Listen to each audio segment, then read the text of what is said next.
Go for it. Okay, I welcome you again, and what we have today is we have to basically conclude our previous interaction in which we talked about three-dimensional isotropic harmonic oscillator. We started with the Schrodinger's equation, and we talked about the spherical polar coordinates. We talked about that we choose potential in spherical polar coordinates. The potential is centrally symmetric. That means if potential is centrally symmetric, wherever you are at the same R, you will find the same kind of environment. So that's what symmetry means, that's what symmetry tells us. And then the other part will be spherical harmonics part, which will contain both angular part, the angle theta, and the azimuthal part phi, okay? And since the beauty of central potential problem is that the Hamiltonian commutes. Hamiltonian commutes with the square of angular momentum. You have Hamiltonian, it commutes with the square of angular momentum, and it commutes with the z component of angular momentum. So solving the angular part of spherical polar coordinates, that's understood. We finally come up with the numbers, and these numbers we have introduced in the Schrodinger's equation, because since our problem is central in nature, we are dealing with a central potential problem. That means the main differential equation that you are going to solve is the radial part of the Schrodinger's wave equation, because in spherical polar coordinates you will have radial part and angular part. The angular part is already incorporated in the differential equation, and then we try to simplify the differential equation, and the differential equation that we finally obtained, what was that? Okay, so again I'm going to tell you that the beauty of dealing with central potential is that the Hamiltonian commutes with L square, and it also commutes with the z component of angular momentum. So you only deal with the radial part of the differential equation. If you rightly remember, we achieved a differential equation last time. What was that? It was minus h bar square by 2m d2 by dr2v KL of R, yeah, then you have plus h bar omega R d by dr of VKL of R, and then you have plus bracket L times L plus 1 h bar square by 2mr square, and then you have plus 3 by 2 h bar omega. Then you bring the right hand side, the energy part, in the left side, so it is minus E KL times VKL equals 0. So this is your equation that we obtained last time, and this equation will take the similar steps as you have taken in case of one-dimensional harmonic oscillator, but here you will be dealing with the solution in terms of Legender's polynomial. Okay, so you have this differential equation, you undergo the power series solution, okay, and then you lead the solution of this differential equation in terms of recurrence relations, okay? So the recurrence relation that we obtain, here is like this: AJ plus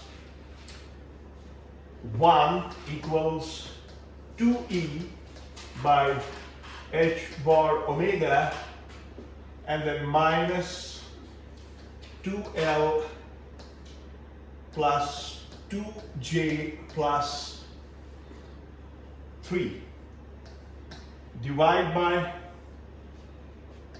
J plus 2 and 2L plus 2J plus 3 AJ. Now this is your equation. Certainly it's very hard.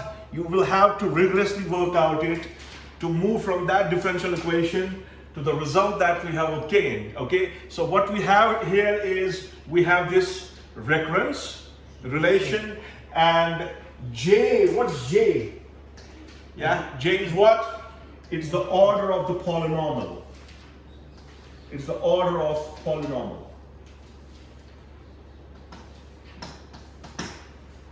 Okay, now the point is that we want to get a reasonable result from this equation. And to obtain the reasonable result from this equation, what is important is that we would like to have this part will be 0 only when the numerator of this equation is equal to 0. Right? And you can see that as a physicist, our job is basically to obtain the result, the results like energy eigenvalues.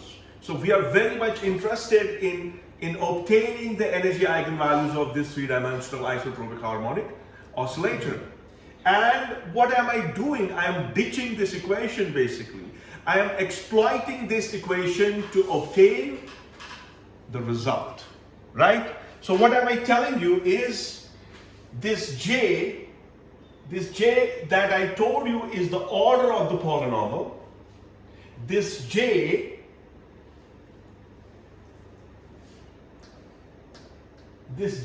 max is nothing but the quantum number n.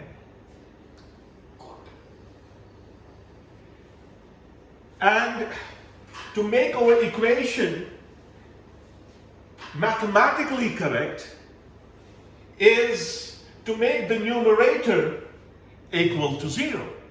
Because if the numerator is 0, then the recurrence relation that you have, this recurrence relation goes to 0. So this equation is not leading us to any physics.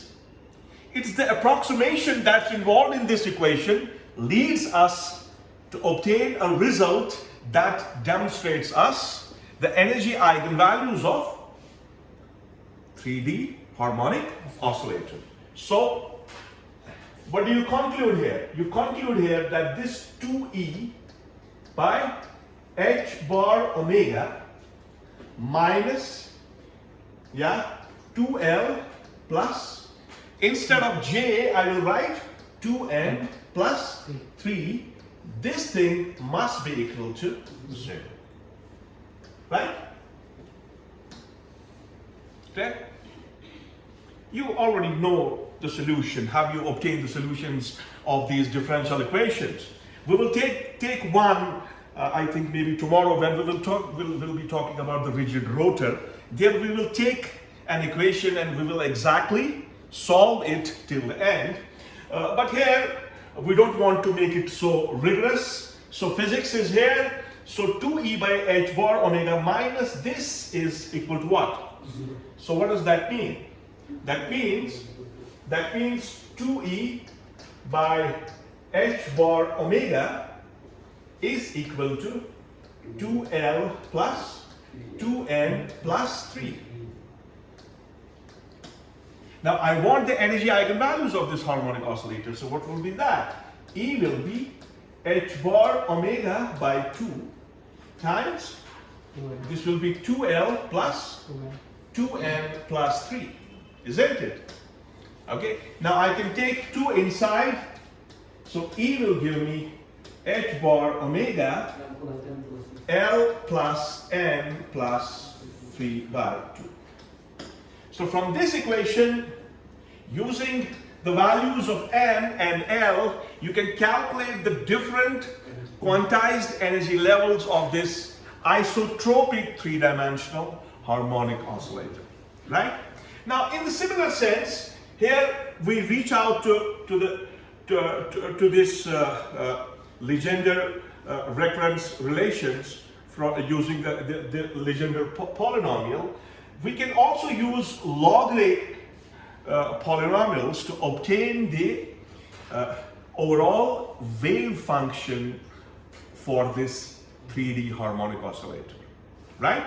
And we have already seen, we have actually solved the problems based on the eigenfunction of one-dimensional harmonic oscillator. If you rightly remember, I calculated that expectation of position, expectation of linear momentum along x, right? And then from the two results, I obtained what? I obtained the uncertainty principle. So here, rather, I would like to directly write down that eigenfunction, the eigenfunction for this three-dimensional harmonic oscillator. So I would like to write down this, and you will see certainly it will have some constants. So what will be that? So what am I writing is the eigenfunction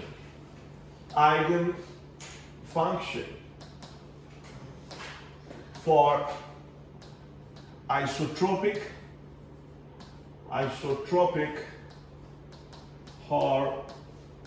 harmonic oscillator. Okay, so what's that?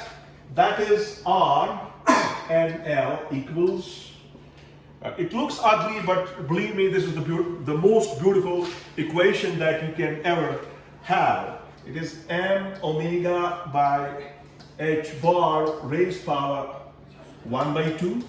Okay, then you have R raised power L, then you have e to the power of minus n omega r square by 2h bar. Isn't it resembling? But here you have the ln of 2l plus 1 divided by 2, and this is multiplied by m omega r square by h bar. So this is your basically the normalized wave function for the radial part of the differential equation. The differential equation that we talked about, we tried to resolve, we talked about its implications to resolve the problem of three-dimensional harmonic oscillator using spherical polar coordinates. Okay, so I hope you will work on it. Okay, it's a very long exercise. You can go with this exercise, but the results are here, and you can see these results are long. Okay, but you can see that the result that you have for the radial solution, it certainly has a resemblance with one-dimensional harmonic oscillator, where you have x squared. Okay, you have m omega x squared by 2h bar. At least from the phase point of view, you can recognize that this is the eigenvalue solution. This is the eigenfunction. This is the solution of the radial part of the differential equation that talks about the three-dimensional harmonic oscillator. Now our next problem is basically, I think we will be discussing this problem tomorrow. Okay. And I may again introduce you with this problem tomorrow, but today I want to just give you a small edge of this problem. The problem is basically rigid rotor. It's also called as rigid rotator. Okay, so what you have is you have to calculate the energy eigenvalues for a rigid rotor. Now the point is, what is a rigid rotor? Now suppose I have an atom 1 and atom 2, okay? I have two atoms, and between these two atoms there is a bond, okay? The bond is such that that neither of the two atoms is allowed to move away or come close to each other. You have two atoms, are you getting me? You have atom 1, you have atom 2, okay? If we think in real sense, if you have two atoms, between the atoms there are bonds, okay? So these atoms are always in motion, right? But what we assume here, we assume that you have two atoms, between them there is a distance, and this distance is fixed, okay? So you have a two-body problem basically, because you are talking about the 2-point masses. You have two atoms, you have 2-point masses at a finite separation. And this separation between the atoms cannot change. So if it cannot change, that's why we call it a rigid rotor. What we call it? We call it a rigid rotor. And we have to resolve this problem. This rigid rotor could be, you might have done it in classical physics. I don't know if you have done it in classical physics. You always go and solve the two-body problems, okay? Okay, you solve the two-body problem. Here again you have a two-body problem, but this two-body problem has to be resolved quantum mechanically, right? So if you have to resolve this two-body problem quantum mechanically, what is the basic assumption? The basic assumption is you have two atoms, 2-point masses at finite distance. And you want to solve this problem in spherical polar coordinates, right? What are you trying to do is, you are trying to resolve this problem in spherical polar coordinates. What you have, that means you have a rod and you have two atoms, okay? Now you place this rod in spherical polar coordinates, right?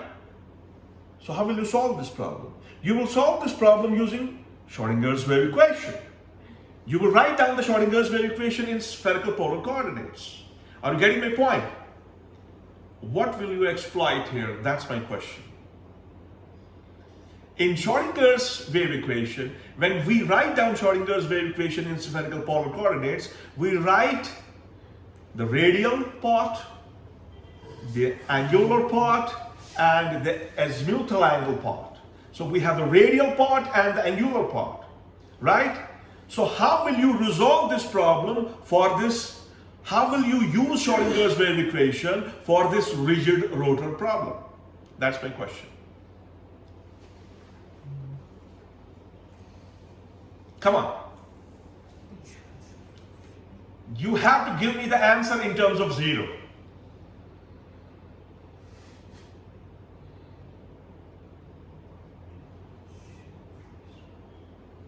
Tomorrow we will discuss this in detail, but here you're not responding. It's all observable on YouTube. Okay, what's going to happen? What should be the first important thing that you can use when you have to resolve this problem of rigid rotor, rigid rotator? The word rigid, I told you why it is rigid, because there is no change in R. And look at me, there is no change in R.